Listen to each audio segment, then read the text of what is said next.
Hey, everybody. Thanks for tuning into this. And again, thank you for attending the show today.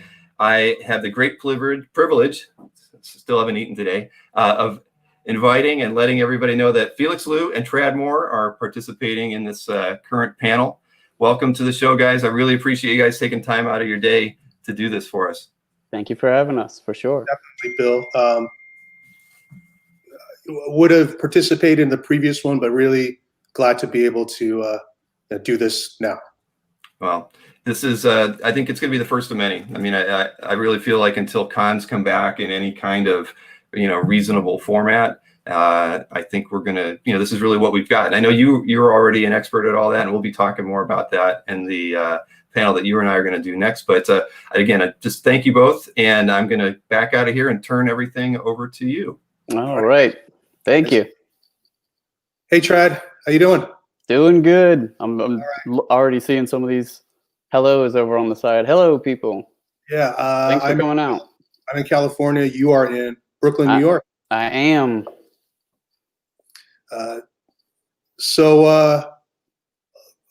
Crazy year, Indeed.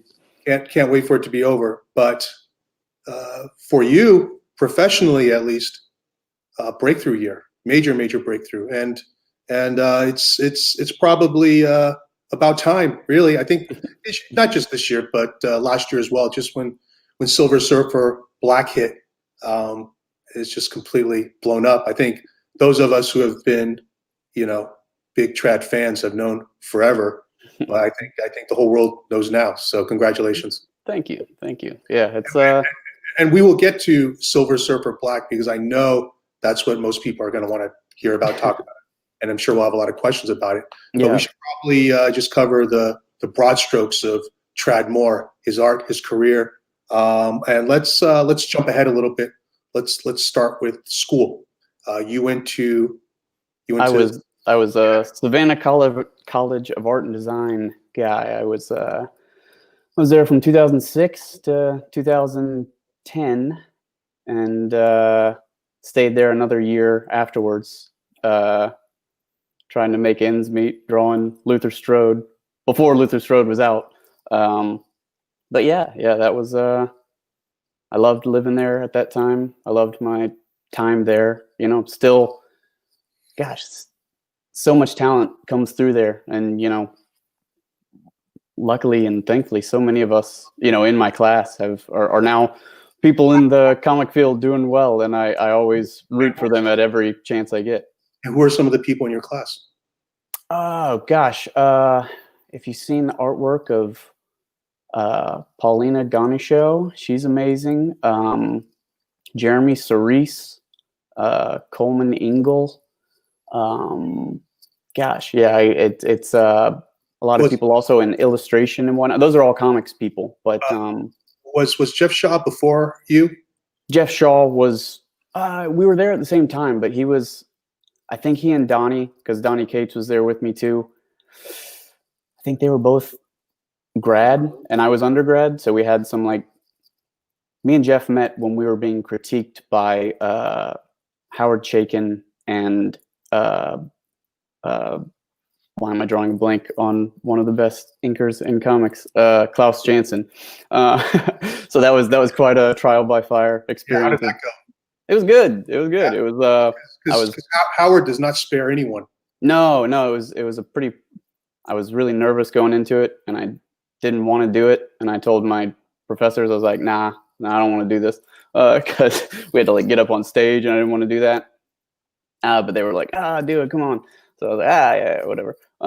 We did this stuff. We get up on stage, and Howard Chaykin had been kind of ripping it to some people, as he does. And they put my stuff up on there, and he was kind of quiet for a bit, and I was like, oh no, what's he gonna say? And then he just went, fuck, I don't have anything bad to say. And I was like, Wow. Yeah, wow, no, on subsequent pages he gave me good sharp critiques, but for an opening line, that definitely gave me a little boost of encouragement, to, oh no, I'm not going to be eviscerated, I'm not going to be flayed in front of all these people.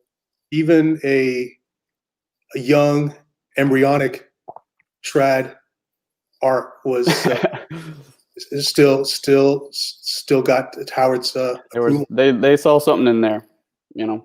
Thankfully, yeah. It's weird looking back at your old work. You know, I think everyone kind of every artist has that weird feeling looking back at old work, but you kind of just got to go, whatever was what it was, and people saw what they saw, and I'm glad they did. You know.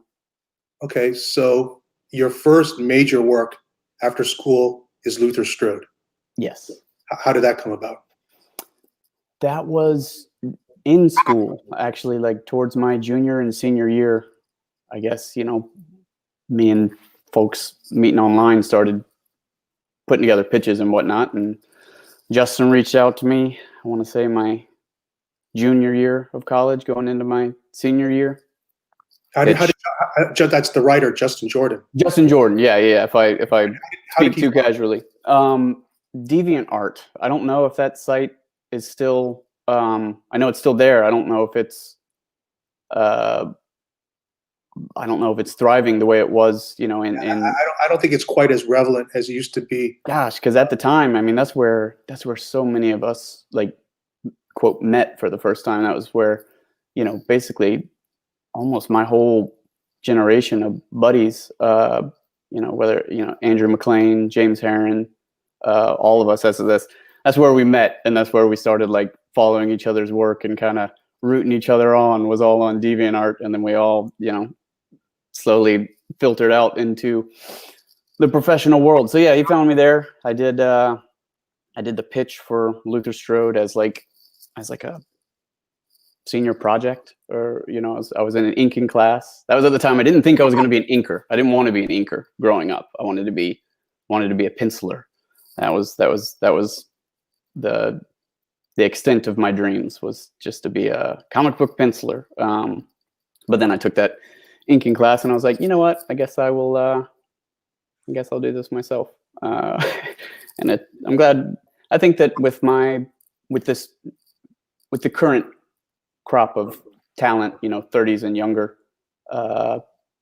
gosh, even up into I think a lot of us pencil and ink our own work now. I think that's more the norm these days. But I don't know what was in the water that led us all in that direction, but that's what kind of we're all doing. Yeah, and then yeah, it got picked up like a couple months after Luther Strode got picked up a couple months after I graduated, and on to professional comics. That was it. And Luther Strode took up about 4 or 5 years of your life. Yeah, pretty wild when you think about it. That was I think I wrapped up like the final issue of the Legacy of Luther Strode. I think I was like, it might have been right around my 29th birthday. You know what I mean? So it was basically my whole 20s was off and on doing that, you know, because you'd do a pitch packet and then you'd wait 8 months and then you'd get a response and you'd go, oh, this is moving forward. You know what I mean? So it was a lot of stop and go, but yeah, that's definitely you know, that was a time in my life for sure that I look fondly upon. What was interesting to me about Luther Strode, and I discovered it relatively early, but not super early, not with issue 1. Yeah. Later issues, and I thought, oh, this is interesting, and went back and sought out the earlier art. Yep. And you're then, an early adopter, I can say that for sure. Yeah, met you at a show when you were looking for art. I was buying art from you way early, you know. Yep, you were. And then waited with bated breath for Legend of Luther Strode, the second arc, and really surprised at how the art style changed and developed. And I didn't know if that was just a natural evolution of you as an artist, or you made a conscious decision to have a different style for this arc. And as it turned out, the third arc, Legacy of Luther Strode, had yet another style. And that style is consistent through each arc, but each arc is its own thing. Yeah. You know? So how much of that was a conscious decision, or did it just work out like that? I think in the early years, you know, with the Strange Talent and with the Legend, you know, I guess that was basically from when I was like 21 to maybe 24 or 25, it was just kind of like feral child energy, just throwing it at the page. I was, obviously you're making 1,000 decisions every page. But at that time it was so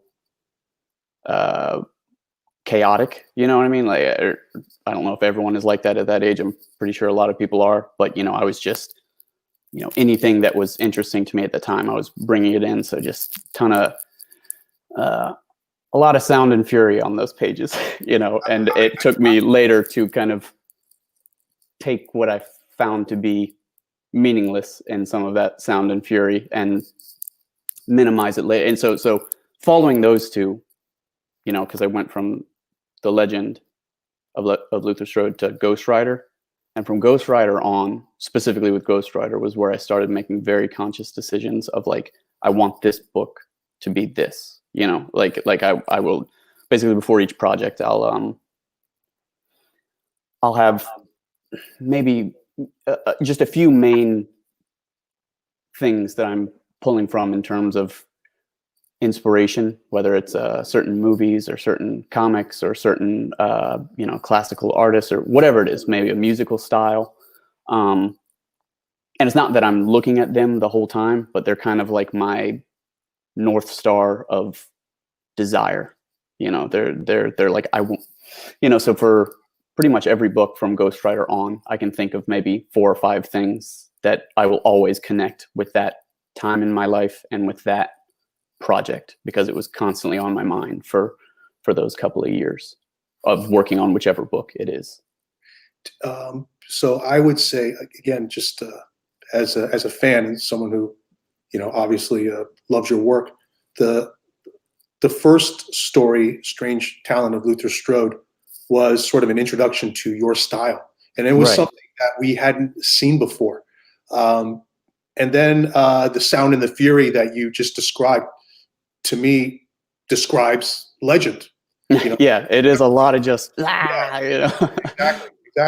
And then Legacy took another direction where you did all that super crazy hyper detail, very like Jeff Darrow-y, and you almost need a magnifying glass to see it all.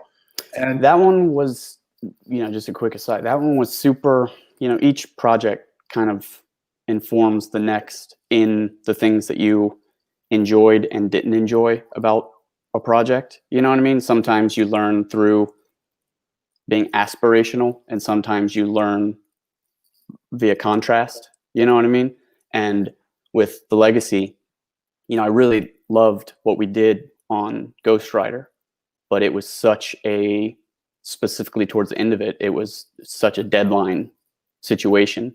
And it just like me and Felipe Smith working on that, like specifically on those like last 2 issues, I think that between the 2 of us, we probably slept about 2 hours in a month. You know what I mean? Like we were just, so after that, I was so frustrated by, how that felt, that I was like, with Legacy of Luther Strode, I ain't listening to nobody on deadlines. I'm going to spend as much time as I want on every single page. And that honestly kind of broke me in a different way, because I got so obsessive with it that a lot of it wasn't necessarily a joy to draw.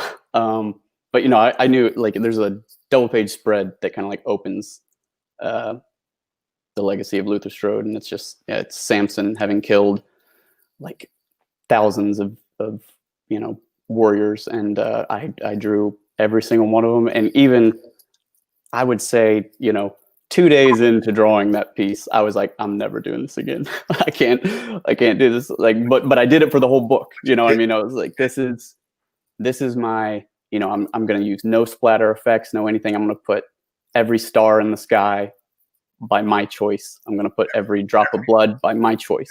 Every bubble in the water is just, but to me, that was sort of like the final word on that, crazy obsessive style. Yeah. It was You got nowhere to go from there. Yeah, and it's just also one of those things where it's like the process of it is what, as an artist, you're going to be drawing for whatever it is, 8 to 10 hours a day, every day. for hopefully your whole career, for your whole life, if you can make a career out of it. So it's like, for me, I have to enjoy those 8 hours. I have to figure out something compelling, or maybe not necessarily enjoy, but be challenged or compelled by. So at that time, that was my challenge. That was my mountain to climb. And once I had climbed that mountain, I'm like, I don't want to climb that mountain again. I want to climb a different mountain. I want to go a different way. So yeah, every project is kind of me, I don't know, trying to live in now, whatever I am right now. That's what I want the book to be. So I'll tell you, as a fan, I loved Luther Strode, but I almost felt bad, like, this poor bastard's killing himself, on a book that's cool but doesn't have the biggest audience. Yeah. Then you went to Marvel for Ghost Rider, and I thought, okay, this is a big step. And if Marvel's smart, Ghost Rider is just sort of a springboard to my mind, Spidey. Like, to my, in my view, you give Chad Moore of that period Spidey, it would have like a Todd McFarlane kind of impact. Everyone says, oh, the kids don't go to comic shops, kids in comic shops. And I'm not saying that a Chad Moore Spidey series would bring kids back, but I could definitely see kids being excited by it. It has that kind of energy. Yeah. But I think Marvel didn't really know what they had. And to be fair, I will say, to be fair to Marvel, that was that's not Marvel's fault. That was my decision. Marvel was being very open door with me, and they really, that was when I was working with the editor that I was working on with Ghost Rider, is a guy named Mark Paniccia, and that was back when Axel Alonso was editor-in-chief, and both of them were, very much like, what do you want to do? Where do you want to go? Where do we want to put you? And I was like, I got to finish Luther Strode. That's what I got to do. That is the promise I made. That is the decision I made. And, I told them on the front end of Ghost Rider, I was like, I will do an arc of Ghost Rider, but then I'm going back to the book that me and Justin and Felipe Sobrero, we knew that we were going to do 3 volumes of that by, when I was 21. So I'm going to ride that goddamn thing till it's done, So yeah, that wasn't them being stupid. That was maybe me being stupid, but I like the decision. No, I absolutely respect that decision. But I also will say, in fairness to Marvel, as you just said, you're not really a monthly guy. Yeah. Oh no, that's never going to be something that I'm capable of. Those who have bought your Ghost Rider art know that toward the end, you started 11 by 17, and then the paper got smaller. And I'm sure that was a concession to the deadline, to time. Yep. But I'll also say too, like, even though the paper was smaller, I mean, the art was still all there. It's funny. Yeah.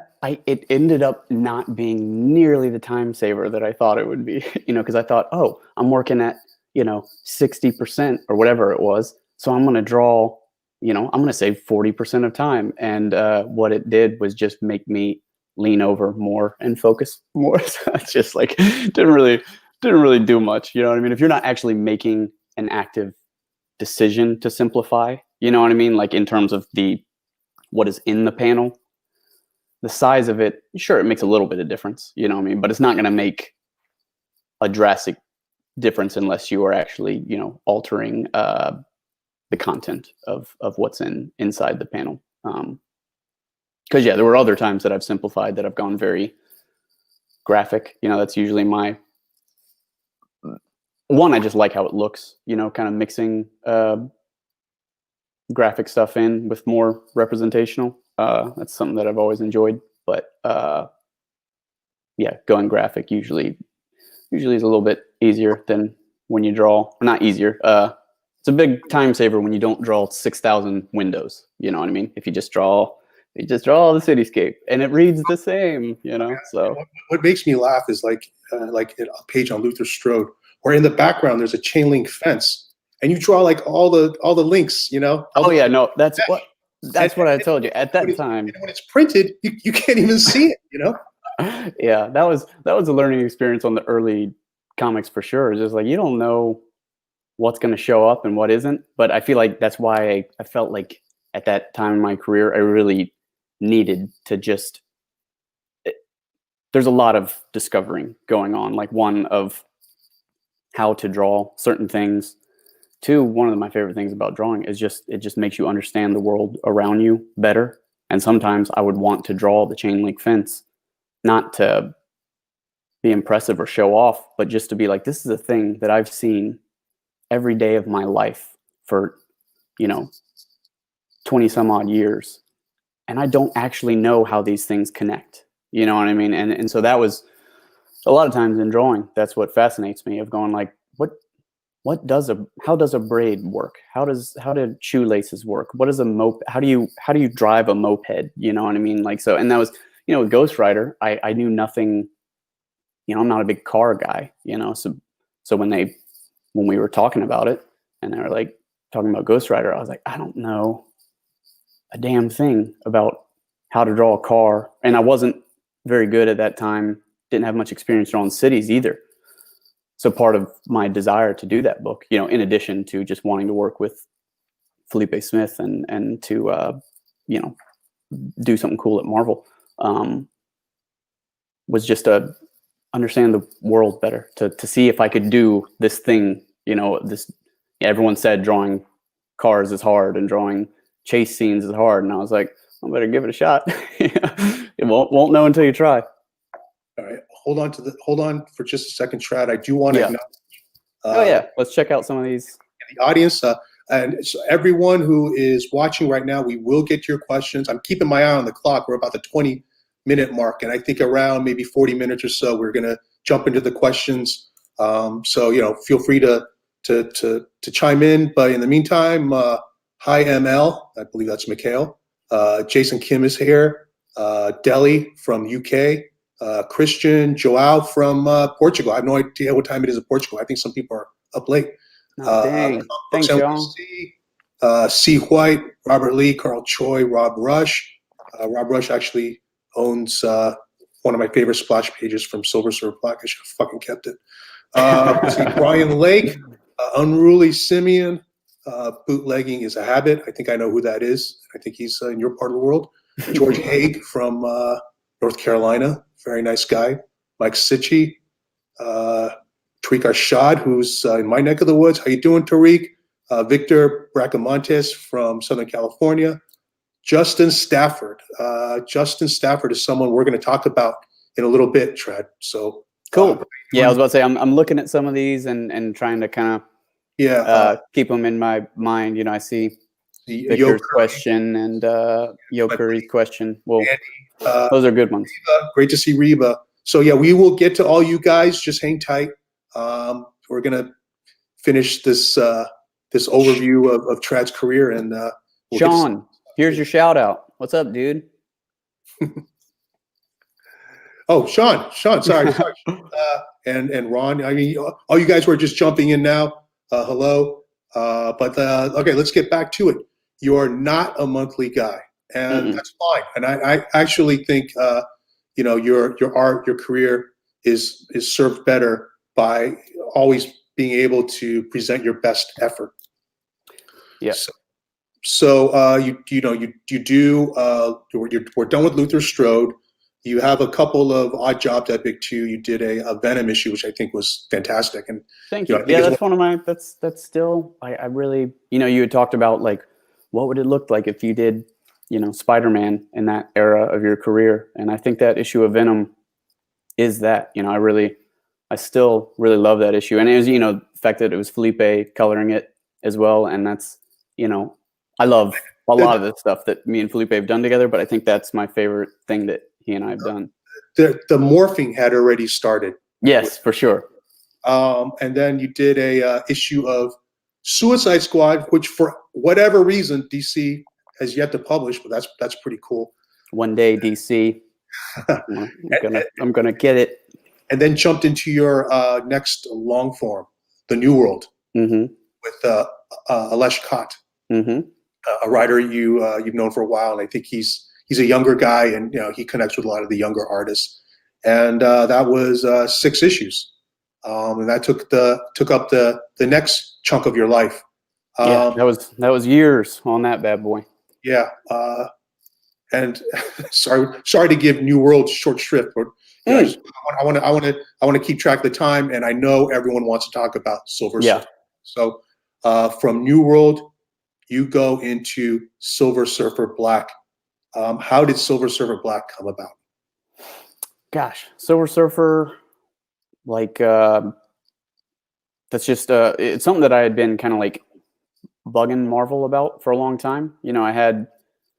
I have a couple characters over there that I actually feel like I have a story to tell with, and that I have like a desire to work on, and that I feel like I can treat basically as if it's my own character. And Silver Surfer is one of those. And so basically anytime they would ask me over the years of like, what's next? You want to do this? You want to do that? And I'd be like, oh, what about Silver Surfer? And they'd be like, don't worry about Silver Surfer. And I'm like, that's all I worry about. That's all I want. And it was one of those things where, word gets around that that people want to do certain things. So it's just kind of a through the grapevine of friends selling friends. Fred wants to do Silver Surfer. And that was around the time when Donnie kind of got his hands on a lot of the, Donnie Cates got his hands on a lot of the cosmic Marvel stuff. And he caught wind that I wanted to do Silver Surfer. So he hit me up and he said, yo, let's do it. We'll pitch it together. And yeah, so he and I sat down at New York Comic Con, whatever year that was, I don't know, 140 years ago. And yeah, we just spitballing ideas, because I had a general idea of what I wanted to do. And it was kind of a bizarre thing that he and I, the basic premise was essentially the exact same thing. And it was one of those kind of like mind unity moments where we're like, oh, we're definitely doing this book. So yeah, then that was from there.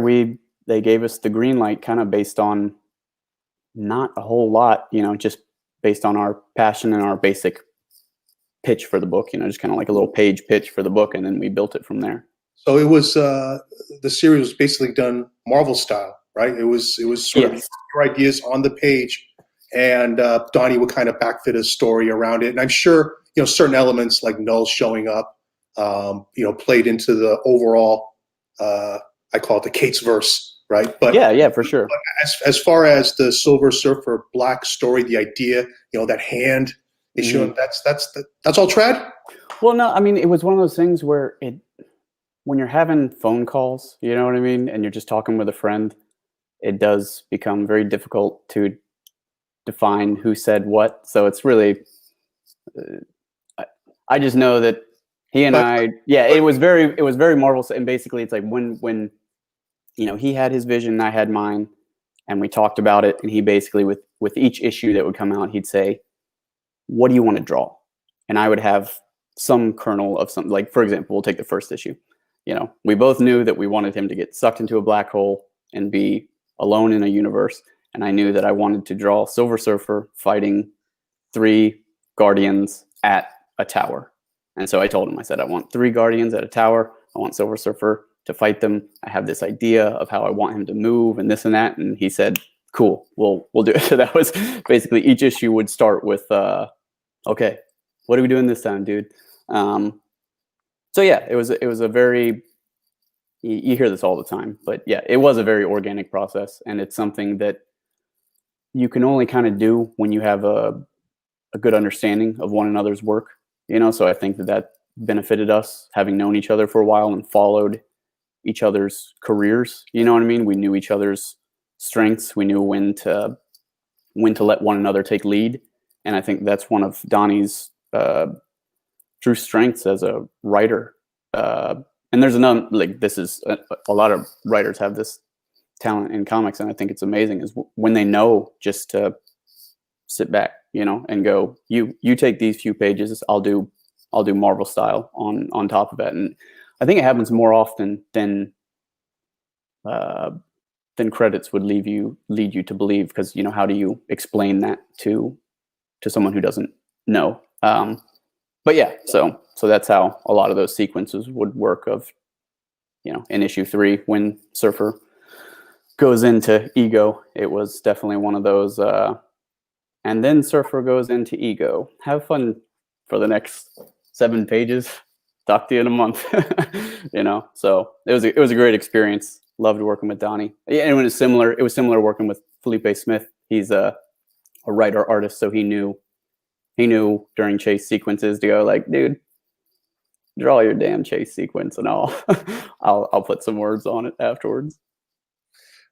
Yeah, the one thing I've said about Donnie Cates, the writer, who is maybe the most popular writer right now, maybe the writer who sells more comics than anyone. But one thing I saw in Donnie early, and especially with the big 2 stuff, the Marvel stuff, is he is like the most enthusiastic fanboy you ever met in your life. Oh, absolutely. This is like the best fanfic any that fanboy has ever written.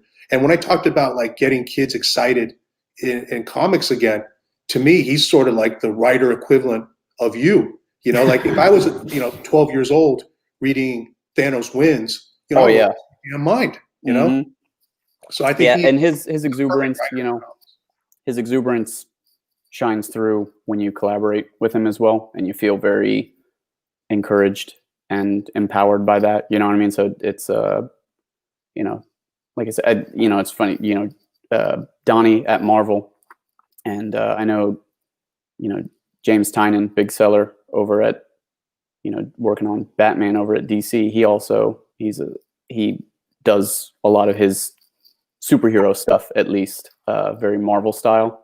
And I think that's, if you're doing big, bombastic, art-centric stuff, there's kind of, that's the way to go. That's just the way to do it. You know what I mean? That's like, it's ultimately going to be the artist who puts the lines on the page anyway. So you might as well let the artist give them space to do what they want. If you're a writer and you're a smart writer and you are working with a Tradmore, you absolutely let Trad do his thing. I mean, it's the art that's going to elevate the whole project, So I actually heard that, when you started working on Silver Surfer Black and it was time to show the powers that be at Marvel, the art that you were doing, that there was some blank stares. There's some confusion. They didn't know quite what to think of it. Yeah, I mean, I don't want to get too into this one, but a lot of times, this is not the first time, because between projects, I do tend to really, to me, it looks natural, whatever my style is, but a lot of times people will hire me, judging me based on my previous project, thinking they're going to get that, and then they don't get that, and they don't know what to do with themselves. So that has happened a number of times, and honestly, that happened early in my career. That's, if it weren't for me putting out Luther Strode, editors weren't interested in me until they saw that, because they couldn't see where to put me until, and I encourage that to all artists, is like, no one knows where to put you until you show them who you are. You know what I mean? So whatever you're passionate about, whatever you love, whatever, don't draw shit you don't want to draw, because then you're going to get hired to do that stuff, and then you're going to be miserable. So like, draw what you want to draw and share it with people, and then people go, I get it.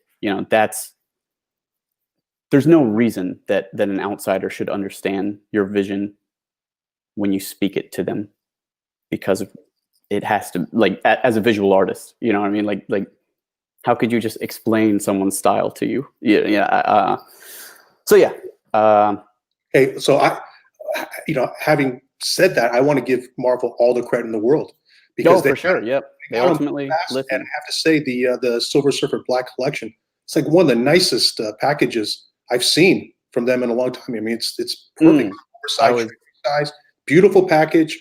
And now they're going to do a director's cut edition with some of the, your raw art, uncolored, black and white, some sketches. I mean, that's fantastic. So yeah, I'm excited to see that. Clearly, they know what they have now, and between the big two, the last few years, to me, Marvel's been much more interesting. Like they are more willing to take chances with guys who aren't, house style. Sure. Yeah, there's a lot of really powerful and unique artists, doing stuff at, I think, both of them. But yeah, like I am kind of unapologetically have a leaning towards Marvel. But yeah, that's there's a lot of artists that are really inspiring right now. That every time I see some of their work pop up, I'm like, yes, more like that. Hire more like that. Can we talk about what's coming up next now that Silver Surfer Black is done? A little bit. This is what people have been waiting for. So I know. I'll give a little bit. This year being what it was, the thing that I'm working on got pushed back. Pretty much by I was originally supposed to start beginning of the year, got pushed back. That's why if you kind of see a lot of odds and ends from me this year, the short Spider-Man story that I did, I got a short Batman story with James Tynion coming out in Batman Black and White. So I did a lot of odds and ends this year in prep. But the thing that I'm doing next, it's going to be a series at Marvel, and I will leave it at that. And it's going to be, I'm fine saying it's going to be the best thing I ever did, for sure.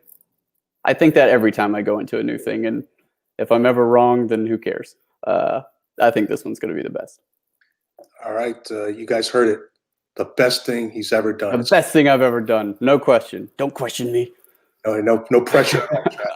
Yeah. Yeah. That's, I'll put it on myself. It's good. Yeah. All right. Let's see. What time are we at here? Okay. We're just about there. I want to talk about something real quick. Yeah.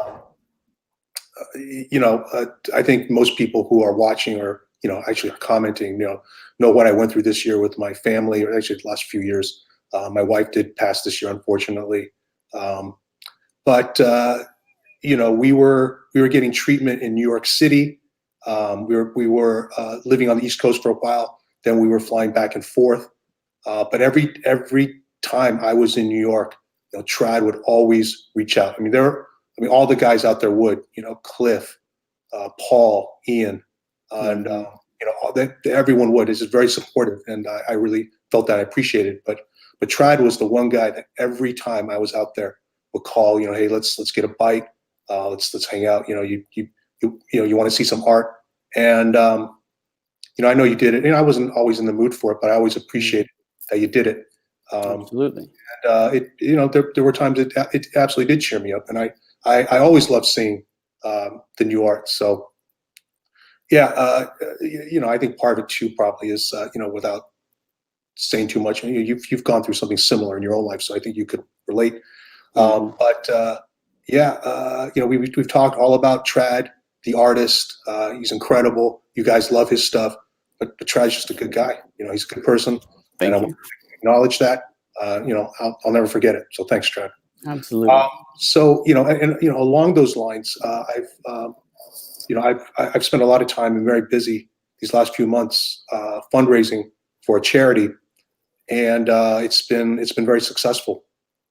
And we are now going to create a fund named after my family with Paltown. So it'll be in partnership with Paltown. They will be the ones who will actually administer the fund, and my function is just to raise money for it. It's a small nonprofit, very minimal overhead. So bulk of the money will actually be going for something that I have initiated, which is a program to help patients who need financial assistance in seeking a second opinion. And they're very specific reasons for that. And maybe I'll talk about that with Bill. But in any case, the money will be going directly to patients in the form of financial assistance. And a big part of the fundraising will be, our auctions. And we've done that throughout the years. NAACP, we do over ACLU, but the one this over the summer for in support of Black Lives Matters was our biggest one yet. So it'll be very similar to that. Our guys have been very, very generous in providing art for our next big fundraiser, which I am setting up for in the next few weeks, maybe early December. So keep an eye out for that. But I don't think anyone's stepped up quite as big as Trad. Trad did something amazing for us, and I sort of teased an art reveal, and this is it. This is the first time you'll get to see the piece that will be auctioned in a couple of weeks, and and I will announce it, of course. But you ready to show it, Trad? All right, yeah, I gotta go grab it. It's over here on my art table. I'll be right back. All right.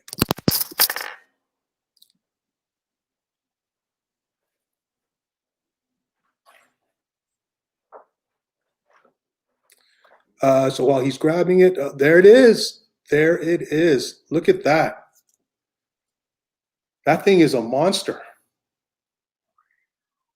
Spidey and Miss Marvel. What a beauty.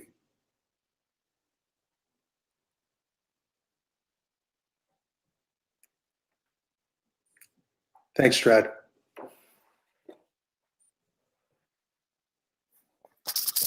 And that's a big one too, as they say. All right, did everyone get a good look? We good? Yeah, 14 by 17.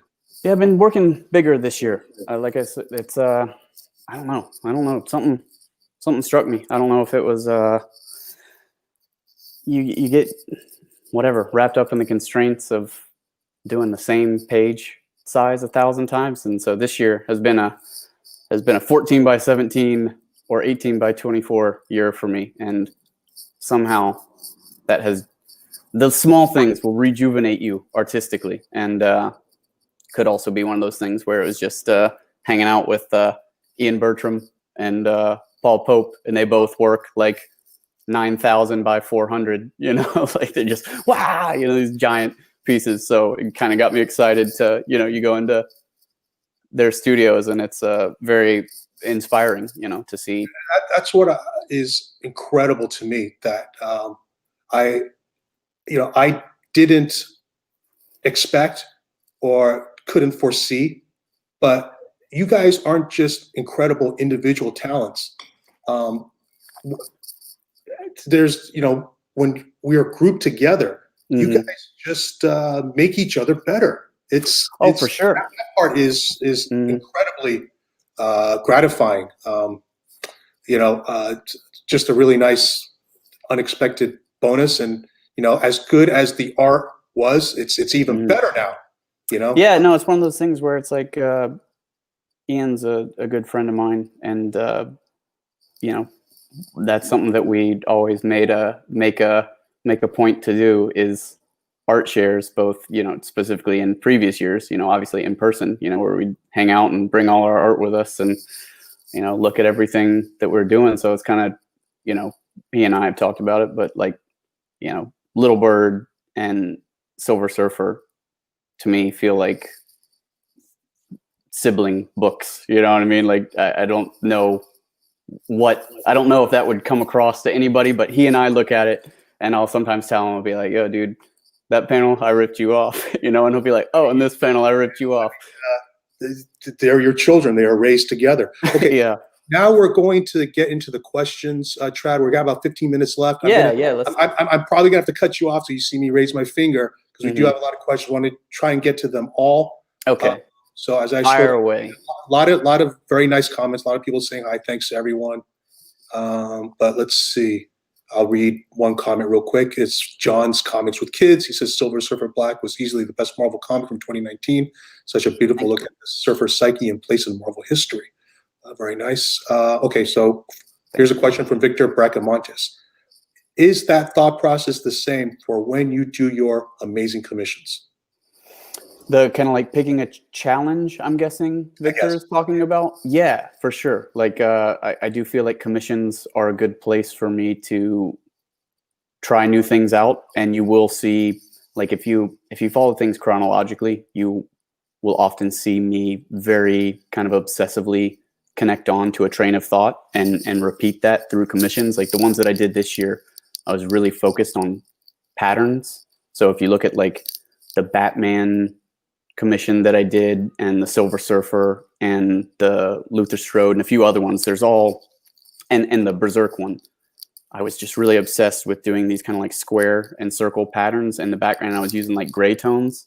And it's like each one I would finish, I'd be like, I'm not done with that train of thought yet. You know what I mean? So I'd try it again and again. And I think, you know, I don't think any pages from the Batman Black and White has been shown yet, but I am following that same train of thought there. So yeah, definitely. The Berserk one actually is Victor's. So yay, there you go. Yes, yeah, that was early on. I did the Silver Surfer one and then went to the Berserk one next, and I was like, oh, I did patterns on the first one, but what if I warped the patterns? You know, so I don't know. Being an artist is picking an obsession and working through it for a couple months. Next question is from Yo Curry. Love your work. What were the 4 or 5 things for each book that inspired you? Would help us as fans appreciate your work even more. Okay, we don't have quite time to say 4 or 5 things for every book. So why don't we just go with Silver Surfer Black? What were the 4 or 5 things that? Well, Silver Surfer Black. Some of the 4 or 5 things. Samurai Jack. Yoshitaka Amano. Frank Miller. Why am I drawing a blank on this sculptor's name? They're one of my favorites. Rodin. Yeah, Rodin. And for the number 5 cover anyway. Oh yeah, no, and for the whole series, just the way that Rodin puts like weight on figures. So yeah, that was some of my big ones for that. I don't know if I got to 5, but good enough. But those were some of my big ones there. Cool. From Delhi in UK, Trad, why did you leave Instagram and will you come back? You know, that's a big question that reaches beyond comics and more into human nature and existentialism. But I don't like social media. I think that it can be used. I think that some people use it in a powerful and positive way, but it worries me and scares me in a lot of ways, socially. So I don't think I'll be coming back, but I don't know if it can turn, if somehow those places turn around to not be marketing machines, maybe, who knows? But yeah, at the moment, before Felix manipulative.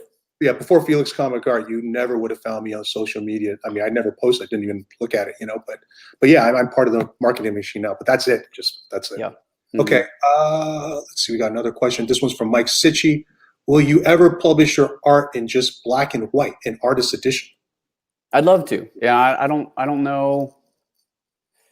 I don't know how artist editions work. I don't know who makes that decision. You know what I mean? So that's not my call, but I will do a black and white book at some point. And if the opportunity arises to print, a whole series in black and white, the Legacy of Luther Strode or the New World or Silver Surfer Black, I think those would be cool to see in big full size. For sure. So yes, tell them to hit me up, artist edition people. It's just a matter of time. It needs to happen. Mm-hmm. It's the thing about artist edition is they it's vintage stuff. They go backwards, but there is new art that warrants it. So I think that window is just going to shrink. Mm-hmm. Okay, let's see. Next question from T.R. Shad. Trad, any plans to work with Donnie again in the near future? I I would love to work with Donnie again. It's I can't say much about the stuff that either of us have coming up. I think that we both have a lot on our plate, but I know that the desire is there. You know, I've had pretty great experiences with collaborations before, and it's kind of like a bummer when you work as slow as I do, because I'm like, I want to work with all of you again. So in time, but yeah, like not, you won't see a new book from me and him in December. I'll tell you that. Real quick, Chad, I totally forgot to bring this up. And sorry to turn this into something of a freak show, but can you hold up your left pinky for the? I don't know if it. Can you see the? There it is. There it is. And ladies and gentlemen, that is the source of the power. Yeah, the red's a birthmark. Yeah. Turns purple when it's cold. That's just from drawing a little too much. You have a tool handy, a pen. Yeah, let me grab it. I got to do the parlor trick. Yeah, I'll be back in 2 seconds. Thanks for all the questions, everyone.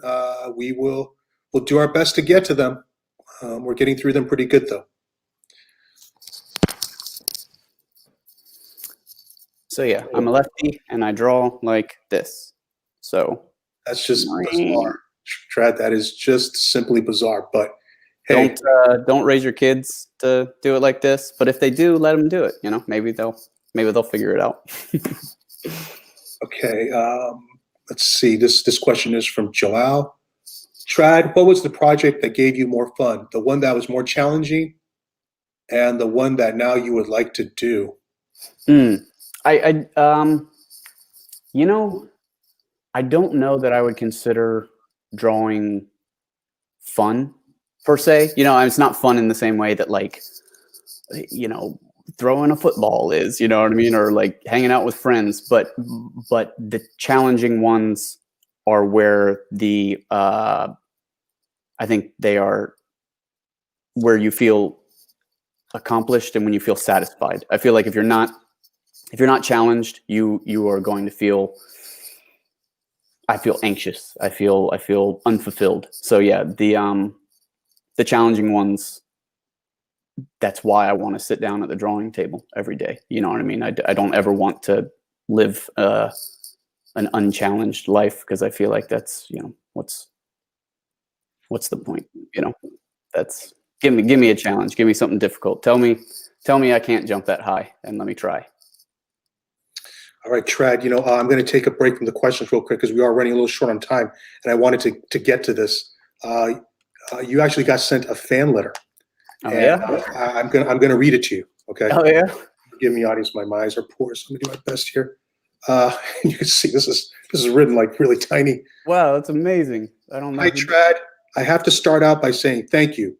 Thank you for working so hard to develop your incomparable superhuman skill and tradical style, as I like to call it. Thank you for going above and beyond on every page. In general, thank you for doing what you do. I got back into comics around 2010, and my first experience with your work was Ghostwriter. It took me a brief adjustment period to wrap my head around your work, but once I got it, I'm completely serious when I say that I've never looked at any art the same as I did before seeing your work. It changed my perspective. Also, if I may, thank you for tackling my Silver Surfer MC Escher commission with such enthusiasm and dedication. It's my favorite commission ever, and very dear to me for many reasons. I waited for years for an opportunity to get on your list. I anguished with myself on what to get, thinking I might not get a second chance. My mind was blown. Many other collectors shared their astonishment with me. Unfortunately, I missed out on your last commission list, but I'm excited to see what your next project is in hopes of scoring a piece of what I'm sure will raise the bar even higher and push the limits of what we think is possible further and further. I digress. Actually, you just told him you're going for it. Okay, back to this letter. All that said, please accept this token of my appreciation and gratitude. I work at an OR, primarily in neurosurgery in Portland, Oregon. And these cards are everywhere. I'm gonna show you a card. This is what the card looks like, okay? Mm-hmm. Okay. They come with sterile gowns, so the wearer can tie the gown without contaminating their hands by having someone else hold on to the end so the wearer can spin around and tie off the gown. And you can see this is where you grab it. Mm-hmm. Attach the gown. This is where you grab it. Keep there's no contamination. I use them for notes, etc. But when I have a few moments of downtime, I like to draw a doodle on them. It usually takes me a few weeks to complete one. I wanted to make this especially for you with a surferish theme as a nod to my appreciation for your work and the inspiration it gives a one-time life as an artist dreamer like myself. Thank you, Trad. Best regards, Justin Stafford. And Justin's in the audience. And Justin, this is means the world, man. This is the card, okay? And, and you're going to get an art reveal, Trad. Oh yes. Here you go. Here is dang, Justin. That is amazing. Wait, do I get to? Are you going to send that to me? Do I get to have that? Yours. And that's incredible. I love what he did here in the eye. I know. That was the first thing I was drawn to was the perspective you did in there. That I can see the Escher love in both of our spirits. That means that's amazing. That's coming to you, Trad. You got a surprise too. All right. Thank you. Seriously, that was. Let's try knock out a couple more questions, okay? From Rob Rush, Trad, who's your favorite currently working artist? Gosh, gotta say, I know this is gonna seem like whatever that's called, nepotism of sorts, just because a lot of these people are close to me, but I really do. They just inspire me. James Herron, I think is Lord Master Top Dog. Ian Bertram, Andrew McLean, his stuff on Headlopper, massively inspirational. Those are some of the ones just right off the top of my head that move me every time. I could go on. I have so many that I want to say, but I'll leave it at that for now. Here's a question. I think it's more for me, but I'll get to address something. When is the art drop for the pages for Batman and Spider-Man? And I'll talk about that. It's from Brian Lake, and I'm sorry, Brian, and I'm sorry to all the other collectors out there. That art is not for sale. I'm sorry, y'all. I'm sorry. That's every now and then there's stuff that I just keep for myself. I've had long talks about this with Trad, but at this point, at least, anything post Silver Surfer, there's not going to be much available, which is okay. But to all of you who already have your pages, hang on to them. That's all I can tell you. Hang on to them. Okay, let's keep going. See if we can get another question in here. I'm sorry, I'm scrolling down. If I miss one, I apologize. Feel free to. Here's a question from Will Knapp. How do you decide what colorist you're going to work with on each book? Does it just depend on scheduling? That's a good question. Never have I made a decision based on scheduling. It's always been, with Felipe, I didn't know Felipe, and he's who I've probably worked with the most over the years, and that was just a lucky thing where Justin Jordan has fine taste. So he put us together, and we, I really feel like we kind of like grew up together artistically. Like obviously we had our own journeys, but that one was just luck of the draw. But with Surfer, it was just one of those things where it's just like I knew I wanted Dave Stewart. Like another one of the inspirations on that book was, in real deep cut here, Hellboy. And I just knew following, looking at Dave's work on Hellboy and the way that, no matter what's going on, Hellboy is just like red on the page. I was like, I want this like this, but Silver Surfer is just white on the page. You know what I mean? And a very, kind of more traditional, like older comic take on things, kind of a more local color and whatnot, such as you see in the, Buscema Stanley Surfer. So yeah, when I knew that he was right on that one. And it's usually something like that where it's like I have a few people that are in my mind as like I'm going to work with them someday. And I do draw slightly differently knowing who's gonna color it. Like the way that I drew with Heather coloring on the New World, or or for example, when I was just drawing stuff for Batman Black and White with just in black and white, I draw differently knowing the talents of the collaborators that I'm working with. So it's definitely mindful. So congrats to Will. You got the last question. I'm sorry we weren't able to get to everyone else's questions, but who knows? Maybe we'll do this again. Thanks a lot for taking the time, Trad. Thank you for everything. Thanks for that art. Can't wait to Thank you again, Justin. Thanks to everybody on here. I'll try not to be so much of a hermit, but it's kind of just what I am. So I'll do my best to come say hey every now and then. Awesome. Thanks a lot, Trad. Bill, if you're there, if you're listening, you can go ahead and jump in. But you know what? Until Bill does, Bill, if you're listening, jump in anytime. But while I got Trad on, I'm going to sneak in another couple questions. Hey, yeah. Until we get kicked off, we'll do it. Let's see. Hey guys, from Dan. Any other Dream Characters titles you would like to work on, Trad? Wolverine. That's one day I'm going to do something with either X-Men or Wolverine. Wolverine's my all-time favorite comic character. So someday I got to rip off Barry Windsor Smith and do something there. A question from one of the very impressive fan artists, Justin Stafford. His question is, what was the driving force creatively for New World? Gosh, I was really into animation at that time. So I was pushing that. And, that one we kind of worked backwards, Alish and I, and we kind of built the characters and the world almost first. We were doing it simultaneously, but, basically I would draw characters based on basically like years of conversation and whatnot. So it was it was an exercise in sci-fi and cartooning, and that was some of the stuff there that I really wanted to. I wanted to try my hand at world building and at character design and stuff. So for me, that was a lot of my thought process on that one, of just trying to make kind of like a beautiful world,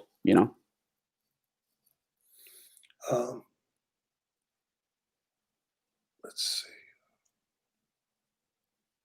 I had some thoughts about New World that actually probably not for now. We'll say that for another one. That could be each of these books could be a whole thing. Exactly, because having gotten to know you, can almost get a read on you and what's going on in your life when I'm looking at your art, Oh, for sure. Yeah, no, there's stuff that, dictates a lot of my work that I will never be comfortable talking about. And you see a lot of that in the New World and in Silver Surfer. Tough couple of years. Made some books that I'm happy out of those years that I'm happy with. Here is another question from Will. If the style of each new project is a response to how it was working on the previous, what about the work on Silver Surfer Black is affecting this upcoming project? That's a good one. I think at this point, people have an expectation of what my taste is and of what my style is, and it's just something that I try to not purely be reactionary, but to be aware of those things so that I can subvert expectations, not only of expectations of the medium, but of expectations of me as an artist. And also, that one, I was in a very, Surfer was during a really tumultuous time in my life, and this one is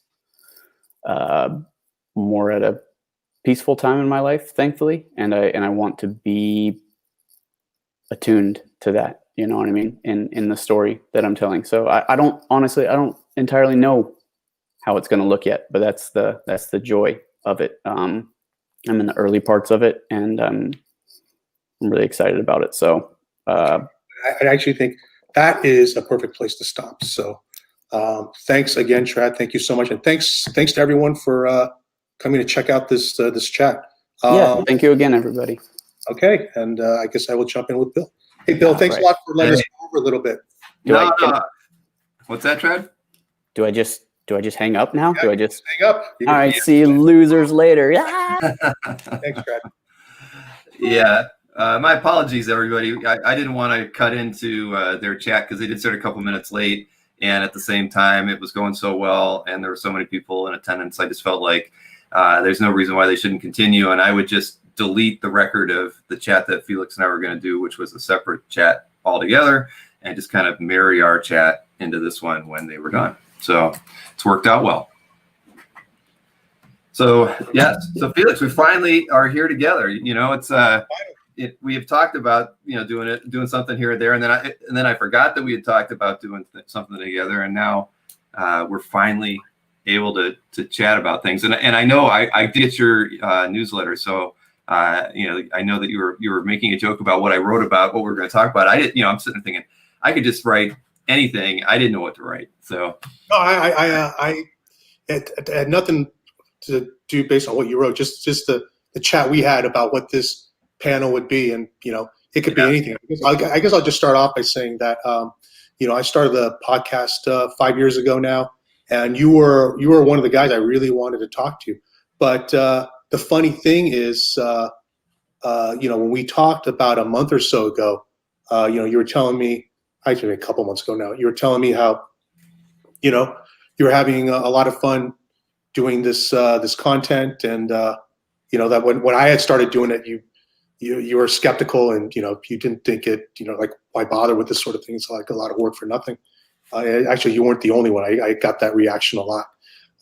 But you're saying now you're doing it. You're having fun. And by the way, how come I never had you on my podcast? And I said, Bill, you forget. I have been trying to get you on, but you know, before pandemic, I'd always done these in person. Usually I'll go visit a collector at their home, or we'll do it at a convention. And with you, we were always trying to do it at either San Diego, New York, but you know, schedules just couldn't mesh. But you know, so for me, this is a 5-year odyssey. Right. Come to an end. Yeah. Well, there were a few years there, felt like 3-4 years in a row where I didn't go to San Diego. You know, I planned to go this year, and then that fell through. But I think I'd missed the 3 prior to that, and I did go to the 2 prior New Yorks. But yeah, it just I don't know, just never really worked out. And like you said, you know, early on when we were building your website, and you were talking about all the different little components that you wanted to have, whether it was the you wanted to be able to do the YouTube videos, and you wanted to be able to post the chat, and you wanted to have the ads, and there were all these things, and I'm like, well, you know, if that's what you want to do, I'm happy to program the site to allow you to have those things shared there, you know. But at the time, of course, I looked at it and just thought, oh, that's just going to be an awful lot of work for not a lot of gain. But I was wrong. I was completely wrong, and it wasn't just me doing it. I mean, you know, a couple years into your business, it was quite clear that those things that you did, you know, were things that separated you from other dealers, other reps. And, you know, I think it, you know, probably was at the end of the day, a really good strategic advantage to do that, because it takes time. And I think that, you know, so your customers see you put the effort in, the people that you rep, you know, see that. And because most reps have other jobs, you know, especially, you know, well, I'd say almost all of them, not many are retired yet. You know, they don't have the time to commit to doing the extra work. And that was something that, you know, you've put in since the beginning. But like I said, early on, I thought, oh, it's nothing. I mean, I would never do that for CAF. And then look at me now, you know, now that we've gotten into COVID and whatnot, I'd rather be doing this than writing articles. You know, it's just a lot more fun. The interaction with the people who follow us, you know, and participate in the chats. It's just, you know, it's just more engaging. And for somebody like myself, who's always been really, you know, introverted, this has been, it's been a revelation for me in its own way. Because I'd go to cons and I'd just be happy to kind of talk with my friends and not really socialize with other collectors that, that would come up and want to talk about calf and things. And, and it wasn't because I didn't want to. I really I'm just about the shyest person you usually meet. But doing this has just kind of broken me out of my my mold. It's like I look forward to the day when cons come back. Anybody that wants me to spearhead a panel in front of everybody, I'm ready. It's like I finally, I feel like this has been a really good opportunity to just try different things, and I've enjoyed it a lot, and I've enjoyed the interactions with the the people we've gotten to interview, or just being able to hang out with the other dealers a little bit more and learn from them. It's like these guys know a lot, and then when you actually sit down and talk with them, it's for me it's just a lot of fun. I learned something, and again, it's been a very good time. But you were the one who as JKZA, I can't read it, it's a little bit small. He said we're the trailblazer, that's for sure. So my hat's off to you. Well, you beat me to it, because I wanted to talk about you. I know you like to sort of open these shows as sort of an origin story or whatever. I'm sure at this point, people know yours. And I'm not going to ask you about that. I simply want to make a statement that I think history will regard you very well. I think you are absolutely the key figure in this hobby, in what it's become.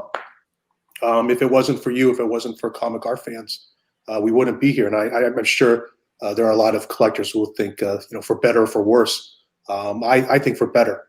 And just thanks. Thanks for everything you've done. I also think that what you're doing now, becoming more visible, just being out there more, I feel like CAF is bigger than it's ever been. And I'm not the first guy to join CAF, but I joined as soon as I got into the hobby. And I'll also say too that within a day or two of joining, I signed up for the premium membership, and it's been absolutely worth it. And I didn't know I'd be getting anything out of it at the time. I just knew that I was going to be spending a lot of time on this site. I could tell I was going to get a lot of enjoyment out of this site, and it was worthy of support. And I encourage everyone out there, if you're not a premium member, just give it a shot. Give it a shot. If you don't want to do it out of charity, well then just try it and see what you get out of it. Because I think you'll find it has value. You look at any of the collections on CAF, and you look at the galleries that are particularly impressive to you. I will guarantee you the vast majority of them, it's not because they could write the biggest checks necessarily. It's because they hustle, and any edge you can get it's going to make your collection better. You'll see, and CAF provides a lot of tools to sort of to give you an edge. So not telling you to join just merely to support what I think is a very important site, but also you'll get something out of it too. I actually have a lot more to say, but I've always thought that again, you are a very important person in the development of this hobby. Yes, the market probably wouldn't be where it is if it wasn't for this for CAF, but I do believe the hobby's much better off for having CAF anyway. Yeah, no, I think that I appreciate hearing that, Felix. I really do. It's I've always kind of approached things, I do things that I want to do and that I like to do, and then sometimes I'm lucky and I do a good job at it, and other times it's just but I've always kind of pursued whatever was in my heart and what I wanted to tackle, and I have definitely always been kind of an organizer. Even when I was in art school, I would do projects that involve the whole class, whether I was in a sculpture class or a drawing class or something mixed media. my senior project in sculpture was, I built boats for every, like these boats that would be about 3 or 4 feet long, and for every student in the class, and we went out to a pond and had a regatta.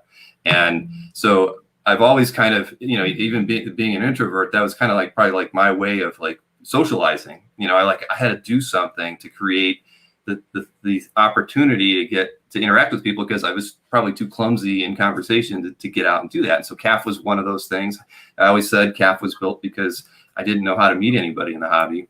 And I look at, you look at, Comic Art Live as a show, and whatever it may evolve into, it's, it's the same kind of thing. You're building a platform for people to get together and interact with me too. But, there was a side conversation I was having with somebody else from one of the earlier panels, and they said, those guys were doing X, Y, Z. And I said, well, that's great. We brought them together, and then they did this. It's like, it's not any different than if you had a convention in San Diego where Felix and his crew went out to this restaurant after the show, and these other guys decided to go to a bar, and these other guys just decided to go back to the hotel and, kick back near the entryway or whatever.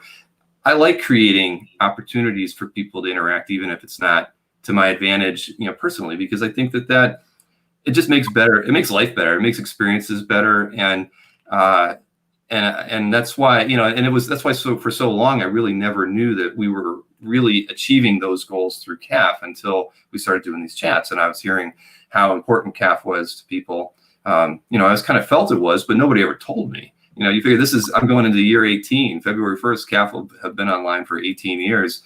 And we really never, kind of heard the types of things that CAF meant to people. And, and like I said, I always just kind of build it the way I wanted to. And what's always been fun is, I like being challenged by, other entities, and I don't mind, like that Comic Art Tracker site, when that came out, you wanted to be in it. And initially I was skeptical. And then, I kind of looked at it as a way to not only participate with somebody else's product, but, to take some of the things that they were doing and kind of beef up the things that I already had, but had neglected for so long. Because, like he crawled sites, I crawled sites 15 years ago. I just stopped doing it when I was, because for me as a programmer, and I'm not the programmer, my wife is, but me as a big thinker, I felt like building people's sites and having access to data in a real-time format was the way to go. And also it was great because I've gotten to work with so many art dealers. It's been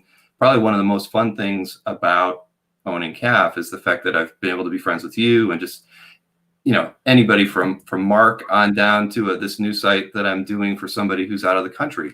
I would never have these opportunities if it wasn't for CAF, and then coming up with these ideas to kind of broaden the hobby.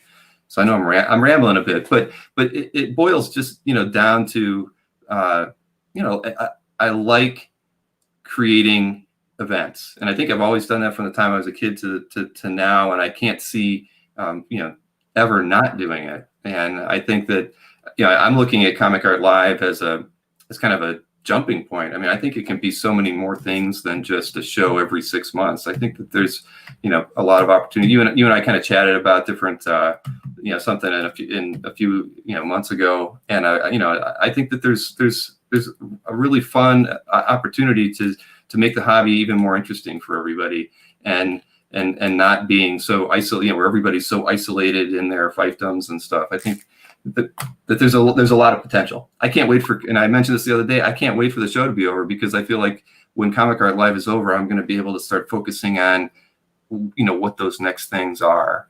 And for once in my life, I'm not stacking 10 projects on top of me, after that, like I did with the first Comic Art Live. I don't even know if I'm going to tackle any special projects that would of any size other than working on my own stuff, CAF and Comic Art Live. So anyway, a lot going on, and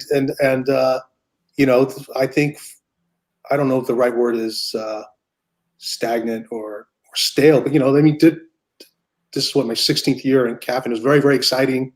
But then it was just the same, and there's nothing wrong with that. It's fine. It didn't expect all this sudden burst of this energy. I think it's fantastic, because I've heard since I started the site, and started doing, producing the content just from so many collectors who say that, they kind of collect in isolation. They really don't know anyone. And, that this sort of gives them a little sense of community. And I think, obviously, what you're doing now is just building on that. It's just,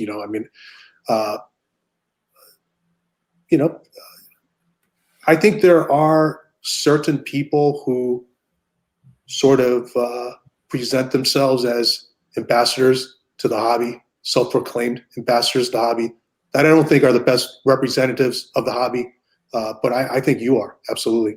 So, keep doing what you're doing, and I'll tell you, like, I think the hobby, the market would not be what it is today if it wasn't for you, and that inspired me, on a smaller scale.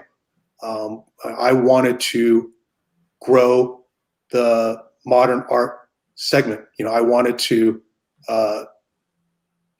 grow the market share for modern art, and I think certainly our slice of the pie is bigger than it's ever been. And if I may say, I believe that's directly attributable to what I've done for the last several years. Without question. I mean, you can just see it in the weekly market reports that I do for the comic art dealers.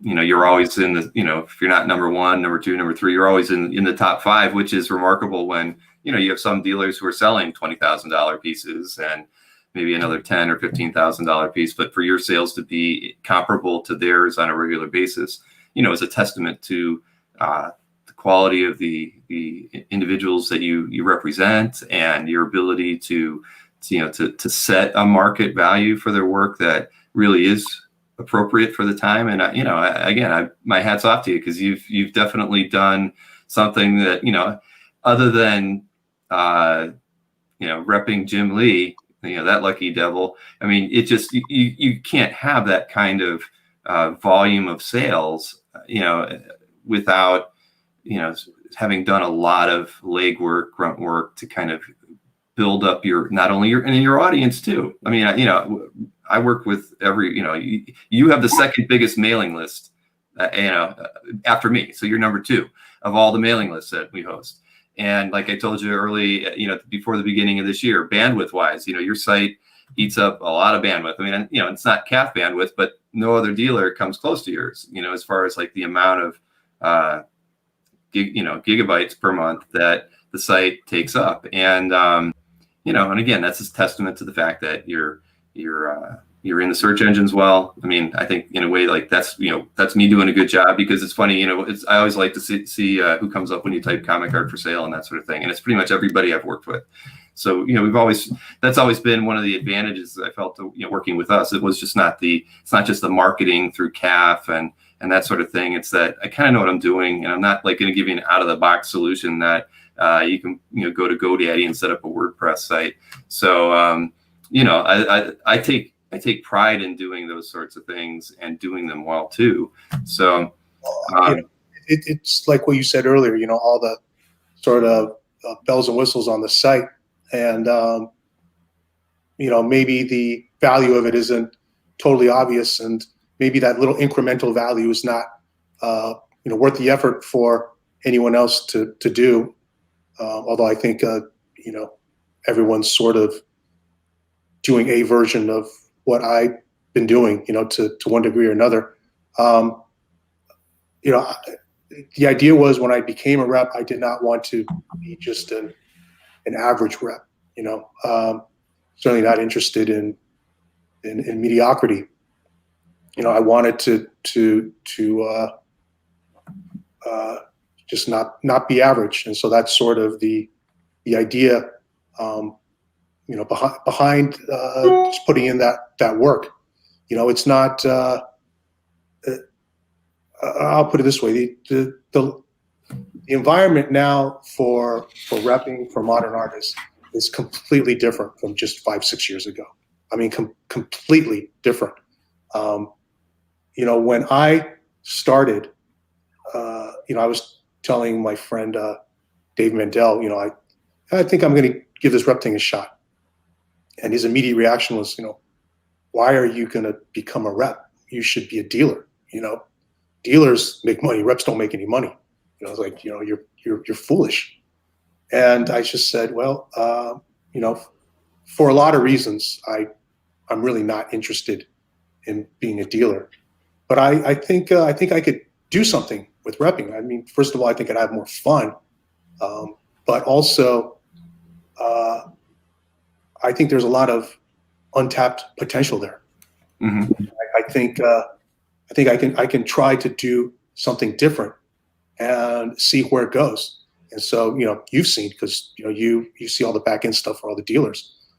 You know, I didn't just want to be, you know, like top rep, because you know, there are, listen, there are good reps for sure, you know, before me, no question.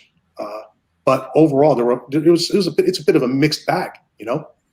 Well, there's a lot of guys. Yeah, well, you know, I'd never name names, but yeah, there's reps that are very, you know, that are aggressive, and then there's a lot of passive reps as well. And you know, I mean, to each their own. I think everybody, you know, it's just how it is. You kind of, it's the I don't know, it's the business acumen of the rep. I mean, some people are more happy to go at a slower pace and kind of do things differently, and I say differently, and it's not like it's different. It's just that's their MO. That's how they kind of grow their business. And some people are happy where they're at, and they're not worried about, you know, breaking the mold. I mean, I think that's kind of, you know, where a lot of people are. But I would say this, just so everybody's really clear too.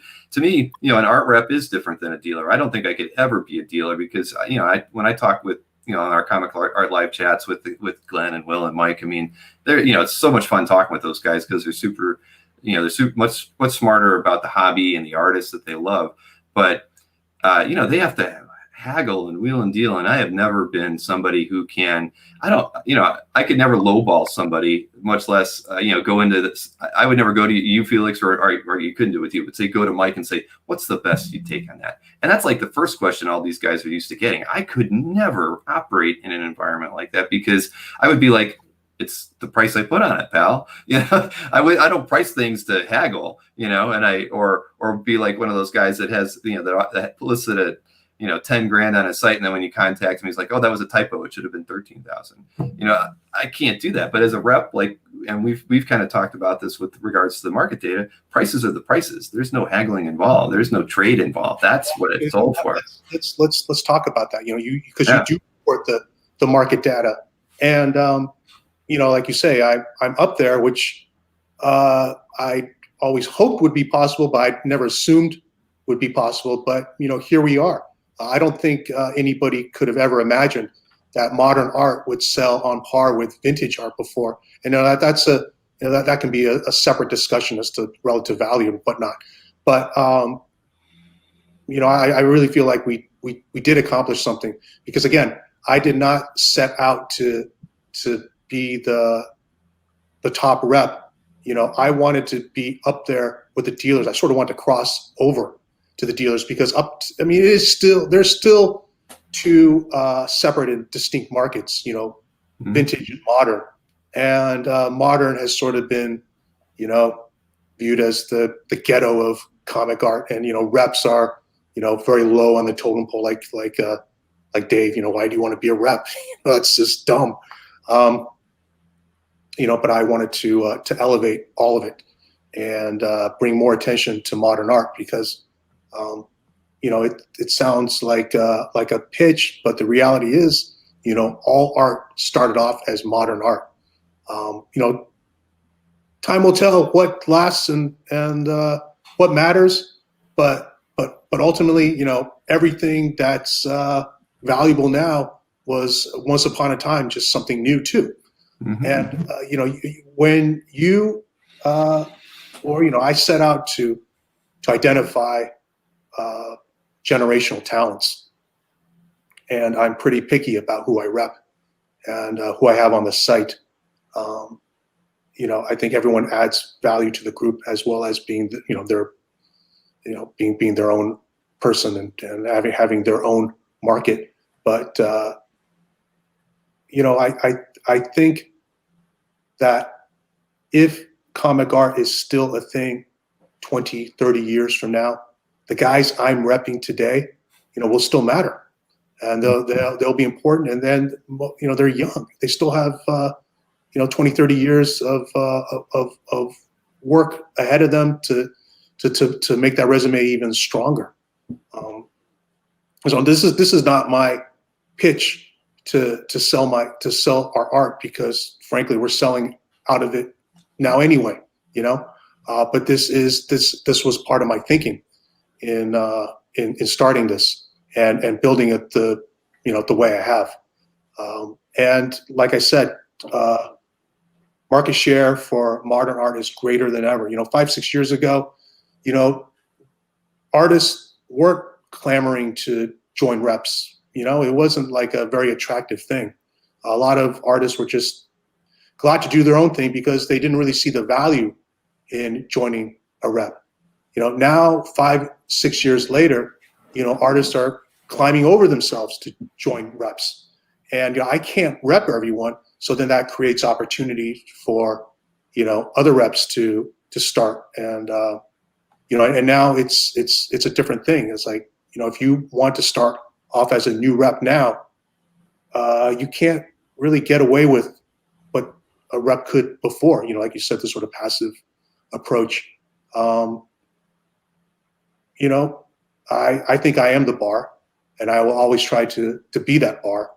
But that really is for the benefit of everyone, as far as I'm concerned, of artists, of collectors. Reps have to. This is a performance-based business. At the end of the day, you got to perform, whether it's for the artists or the collector community. And I think most everyone gets that now, especially new reps. But even older reps, are figuring it out, and you can see it. A lot of it is just sort of just lifting what I do. If you follow social media at all, a lot of the posts, a lot of the messaging is it sounds very similar these days. And the emphasis on newsletters and mailing lists and whatnot. That just wasn't really a thing before, but now it is. And I think that's good for collectors. And there's certain things I've done. It's like I thought there was real potential in marketing complete issues. Up to this point, if a complete issue ever sold, it was just a rare, random event. It happened every once in a while, but nobody was actively marketing them or pushing them or promoting them. And I made that a key part of our business strategy, I guess. I don't know how else to put it. And it's sort of been off to the races now. I think since then, obviously, other artists, other sellers are going to benefit from that because, there's demand now for it, but that demand had to be built. So, 5, 6 years ago, it didn't happen so easily. You didn't have collectors just coming up to you and asking for complete issues. And in the same way with, commissions. Commissions before were generally very standard, and it was sort of a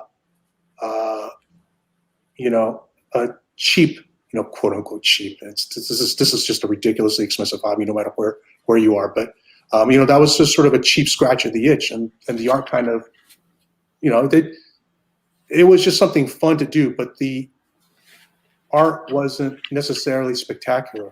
Well, I wanted our commissions to stand out. I wanted our commissions to be spectacular. I thought if we could do that, the market would follow.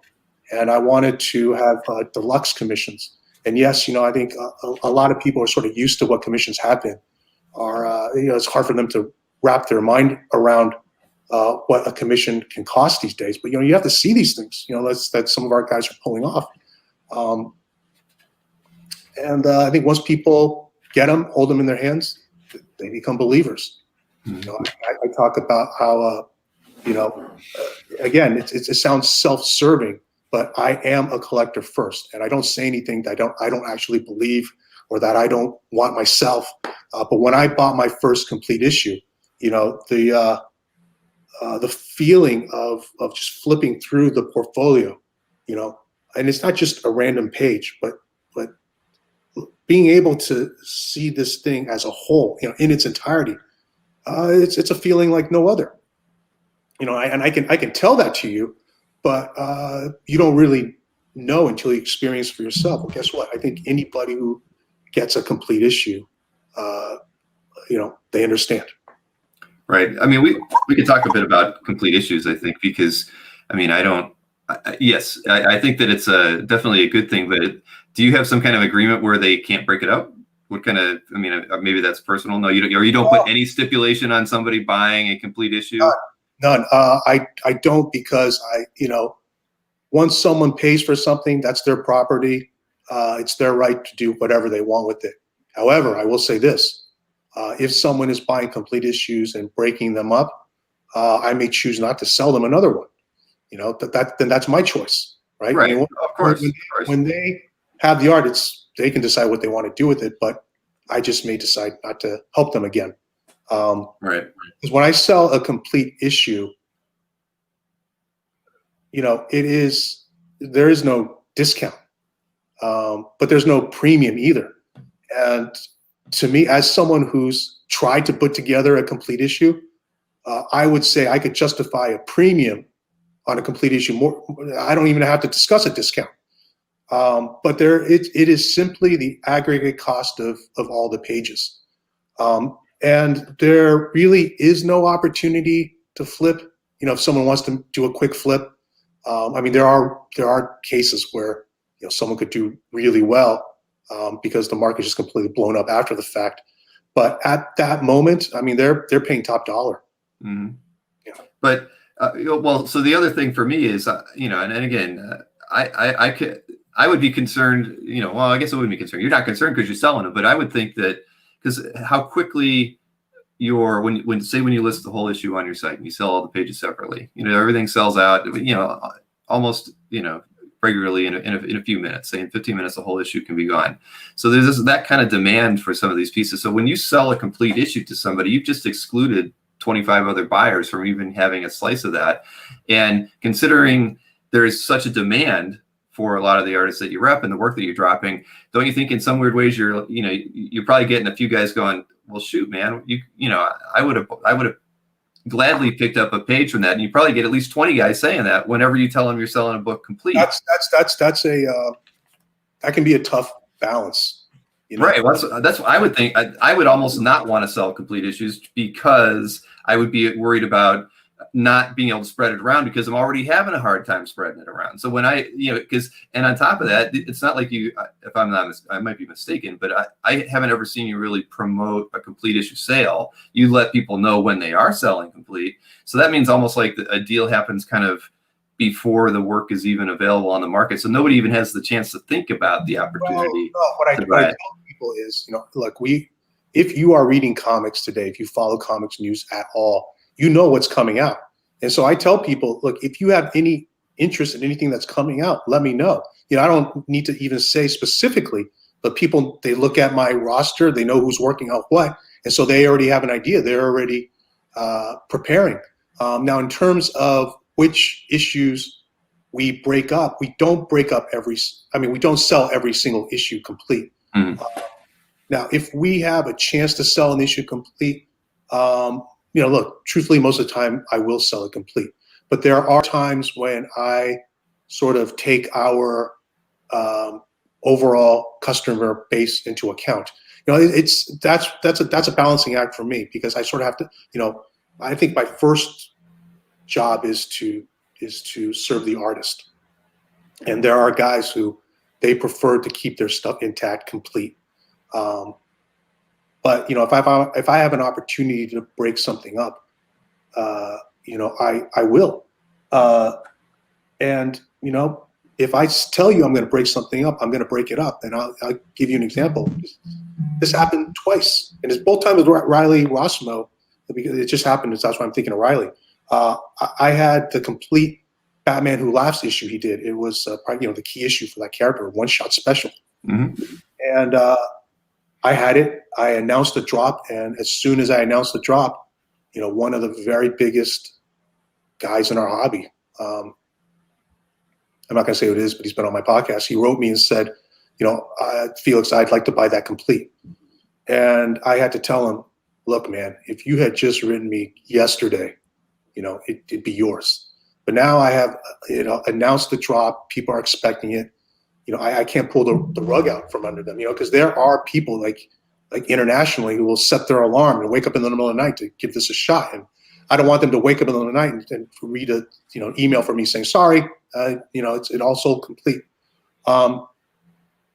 And the same thing with this, so it's also related to Riley. He did another one-shot special for a Batman Who Laughs related character called the Robin King, who's maybe even more popular. And that issue,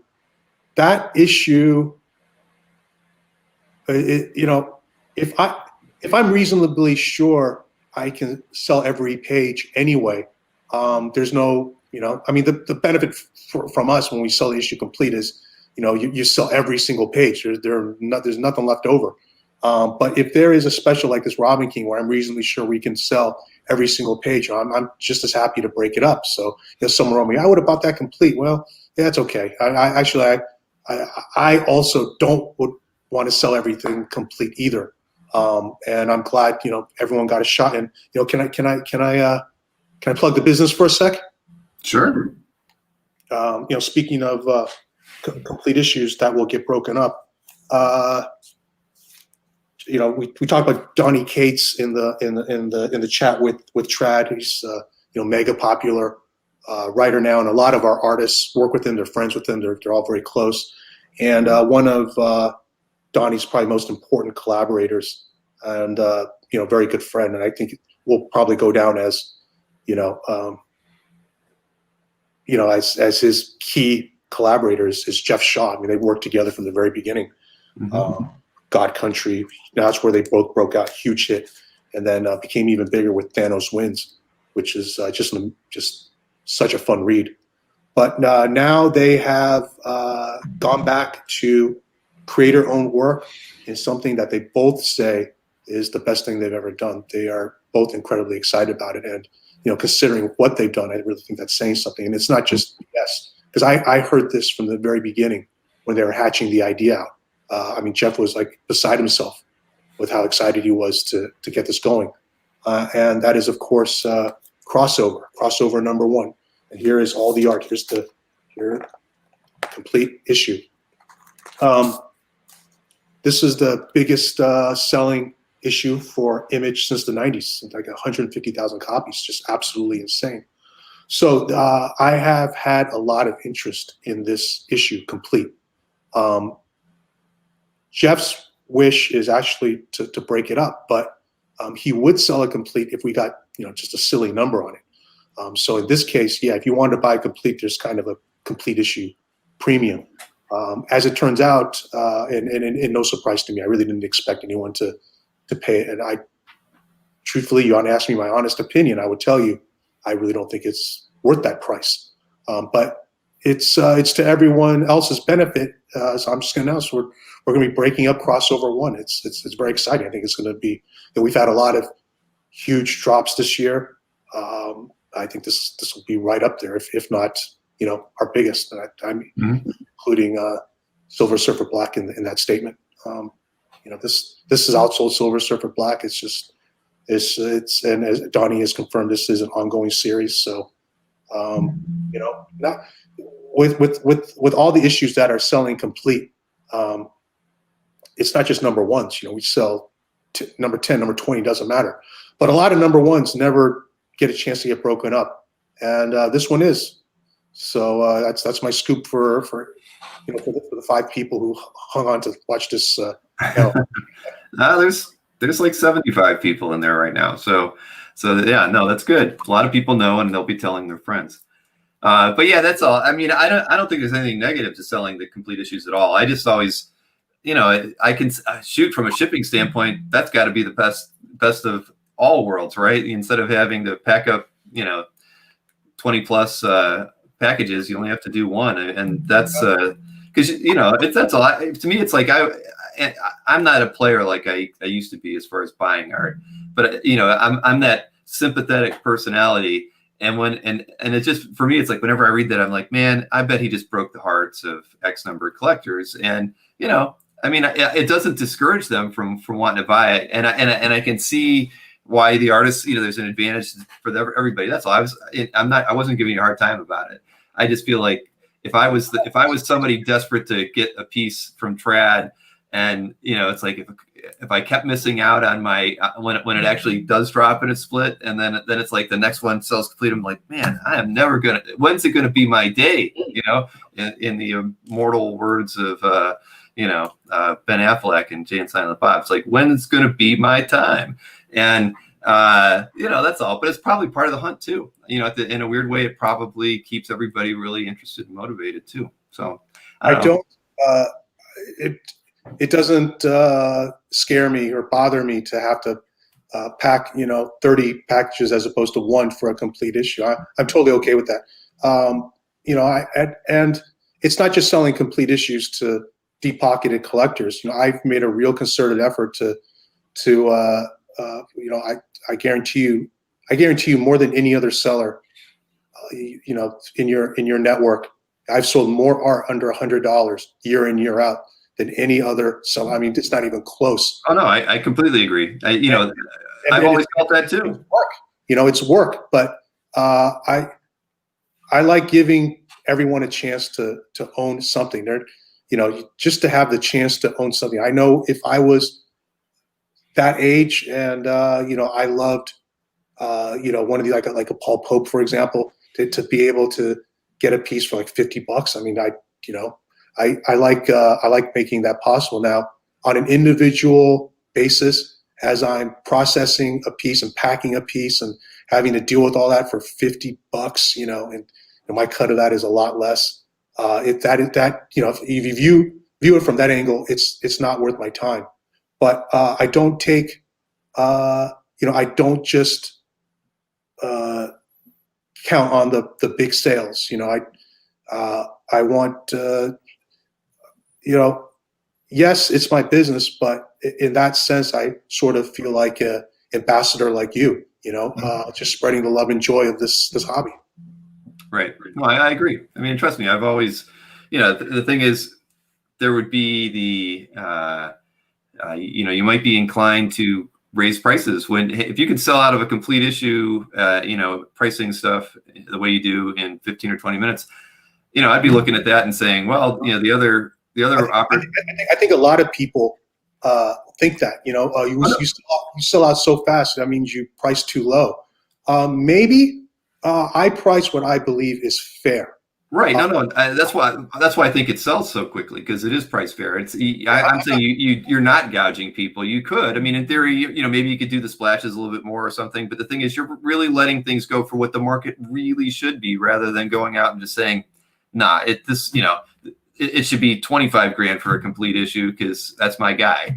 Because if I sold these all separate, I could easily double the price on all of them and sell them in 30 minutes instead of 15. You don't do that. So no, I mean, I see that. I mean, that's, because I look at it and I say, I know he's selling out quickly. He could charge more, and he doesn't, because he wants to make sure all of his clients, and I mean, the customers buying the art are your clients, just like the artists are. You want to make sure everybody gets satisfied. So no, I mean, I totally respect that about you. And I think that's that's one of the very positive things that I see when the art drops happen, and that's part. And I guess that's in part that kind of dovetails into why I always feel like there's got to be guys whose hearts get broken when they can't, when the issue doesn't get broken up.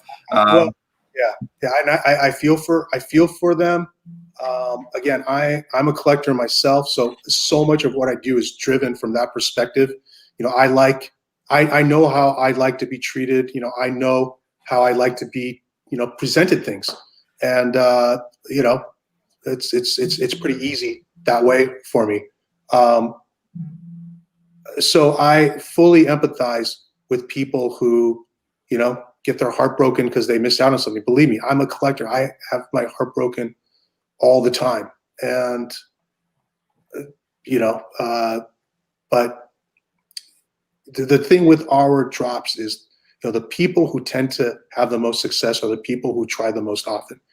And even they do not win every single time, not even close. I don't think there's anyone who's lucky even half the time, but if you're just trying here and there, the people who have the experience are sort of used to the speed, and they kind of have the hang of it, and they know. So anyway, but I am grateful for everyone's support. At the end of the day, I do what I do, but it comes down to the talent.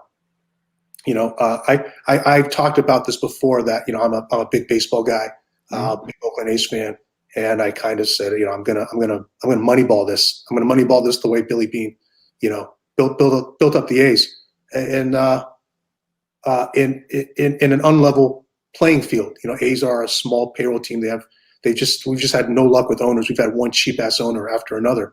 So he fields competitive teams, even though he doesn't have the advantage of a huge budget. Now, this isn't exactly apples to apples, but in the case of comic art selling, reps are sort of the minor leagues compared to dealers would be the major leagues, and I wanted to see what I could do to compete with the big boys, so to speak.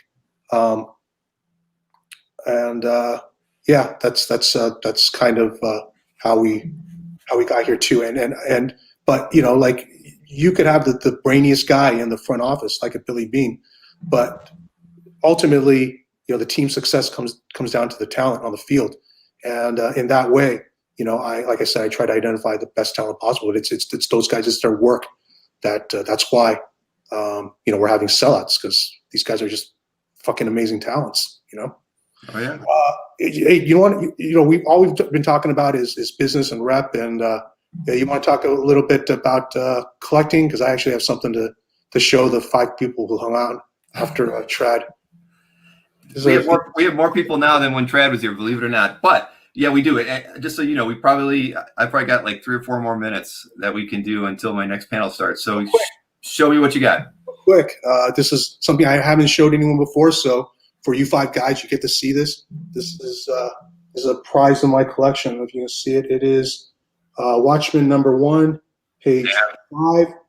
It is it's actually the very first appearance of Rorschach, and for the real hardcore Watchmen nerds out there, this is the first 9-panel grid page, and it's one of the treasures of my collection. I had talked about in one of my previous podcasts, alluding to using the intel provided by artist editions to hunt out art, and that intel being the thank you, the acknowledgement section in the artist edition, which will list all the people who contributed scans to the artist edition. Now, if you are a well plugged in collector, or you have friends who are well plugged in collectors, you can sort of go process of elimination. Well, this person owns this page, this one last page. So then that leaves a small handful of pages and a couple of names that we don't know. And we can sort of say, well, it's going to be these people. I happen to know, I love Watchmen. I love Watchmen art. It was probably my number, top one when I started collecting. And so I knew where most of these pages came from. But there were a couple I didn't. And that was one of them. And that was one that had been purchased from Comic Showcase, which sold all the Watchmen pages out of London back in the late 80s. Bought by a guy who's not an active collector, just an old timer. But at the same time, in the back of the artist edition, they call it artifact edition because it's random pages. But in the back of this thing, they printed a copy of the receipt that Comic Showcase wrote out for the art, and it had the guy's name on it too with the page. So it's like it confirmed everything. Mm-hmm. I did not know this guy. But I found him. I found him on Facebook, which I fucking hate Facebook, but it had served me well that day. But I didn't reach out to him yet. It just coincidentally, the guy who owned Comic Showcase is a guy named Paul Hudson, someone I'd been in contact with over the years. And he said, one of my original customers has some art, and he's thinking about selling. He's looking for offers, and so it just all the stars aligned on that one. And look, it wasn't cheap, but at the time I paid for it, it would have been probably easily top 10, most expensive interior ever. And I'm not saying it's worth more now. I don't know and don't care. But definitely the overall market's gone up since. So maybe it's bailed me out since. I don't know. But anyway, hopefully that's a fun story for the 5 people who are still hanging around. Well, yes, again, they're almost 80. But I was going to mention that before we left, that you should check out Felix's gallery on CAF, because Felix does have one hell of an impressive collection. He's definitely in my sweet spot in collecting as far as the period of work that he enjoys the most. And Felix doesn't go for mediocre pieces. Well, he could, but by the way, I don't believe in that. I have learned so much, from, first of all, from super experienced collectors like Lambert Sheng, but then also having repped artists. By the time I repped artists, I thought I was, decently experienced collector and had an eye. But I learned so much from these artists. Like, clearly there are, obvious pages that fanboys will go for. But when you when you learn what artists look at, I mean, like all the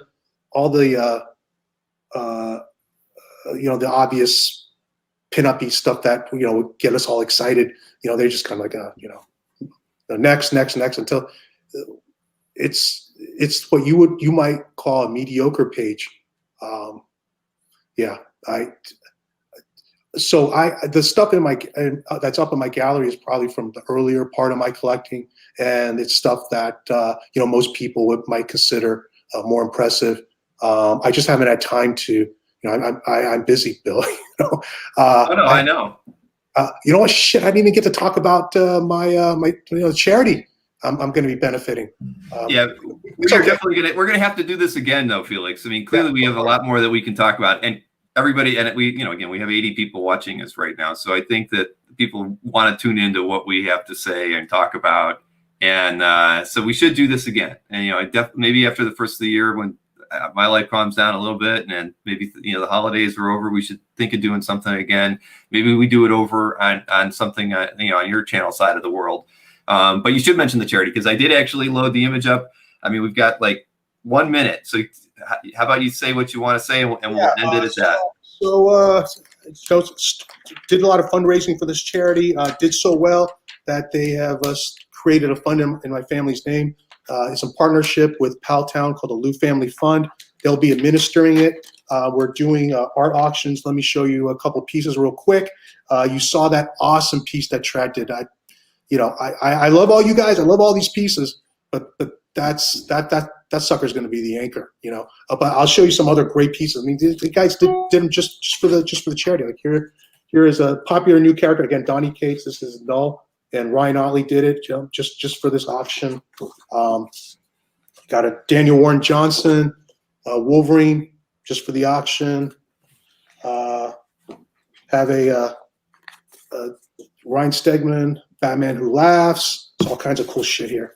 This is a really cool piece. This is a published piece. This is from my boy Nick Patera. This is Mobius and Jodorowsky. This was published in Hollywood Reporter, celebrating anniversary of In Call. And of course, they got the perfect guy to do it, because Nick reveres Mobius. We talked about Jeff Shaw earlier. Here is a Wonder Woman from Jeff. We just go on and on. Here is a Robin that it's from the Grant Morrison run from Chris Burnham. Here's kind of a cool little piece. We talked about Robin King, Riley's original sketches. Robin, the whole thing. It's all on this. It's all on this board. A little bit of history here. It's not published, but pretty fucking cool. And this will be up for a charity auction. Got a whole bunch more. Thank you so much. Thank you so much, Bill. Yeah, my pleasure. Okay, and have a great rest of the show, everyone. Thanks, Felix. Thanks, everybody, for tuning in. I really appreciate it. Sanya Anwar is doing a demo in the other panel right now. So again, Felix, let's talk after the show's over and work something out so we can do this again for everybody. Thanks again, everyone.